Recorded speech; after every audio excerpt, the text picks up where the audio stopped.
যাদেরকে স্টেজে দাঁড় করায় রাখছেন, আমি লিখি নাই, জালালউদ্দিন সুয়ুতী রহমতুল্লাহ আলাইহি লিখছেন, এই উম্মত কিয়ামতের দিন আল্লাহর পাশে স্টেজে দাঁড়াবে। এই উম্মত আসামি না, এই উম্মত তো সাক্ষী। সাক্ষী আসামির জায়গায় দাঁড়ায় না, সাক্ষী তো জজের পাশে দাঁড়ায়। জান কোর্টে যে দেখে আসেন, এই উম্মত আল্লাহর পাশে দাঁড়াবে। এত বড় মর্যাদা। ওই রসুল যে আমাদের জন্য 23 বছর চোখের পানি থামতে দেন নাই, মৃত্যু লগ্নে দুনিয়ার থেকে যাওয়ার সময় যার চোখে পানি, জিবরিল জিজ্ঞাসা করছে এখনো কাঁদেন? আতাবকি ওয়া আনতা ইলা রফিকিল আলা, এখনো কাঁদেন? যাবেন আল্লাহর কাছে। আল্লাহ তো অপেক্ষা আছে, আল্লাহু ইয়ান্তাযিরুক।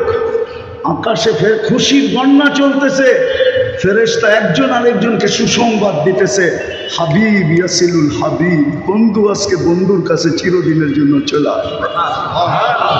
ওই সময় চোখে পানি।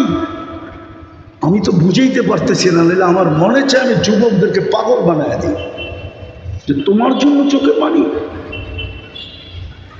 আল্লাহ জবাব দিছেন, বন্ধু আমি দেখা রাখবো। আল্লাহ রসুলের অনুরোধ ছিল, ফামান লিবাদি উম্মতি, আমার পরে উম্মতকে কে দেখা রাখবে?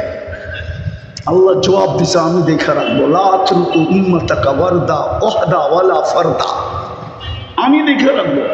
এখনো তো কবরে কাঁদেন। আমি পুরা টিম নিয়ে আসতে পারি এখানে, পুরা জামাত এক স্বপ্ন দেখছেন। আল্লাহ রসুল হাতিমে কাবায় কাঁদতেছেন, বলছে ইয়া রাসূলুল্লাহ কাঁদেন কেন?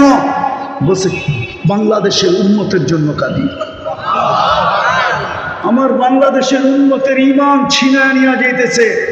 কেউ স্লোগান দিতেছে ভাঙ্গা ঘরে থাকবো না, স্বামীর কথা মানবো না। এক একজনে এক এক স্লোগান দিয়ে আমার উম্মত নিয়ে যেতেছে।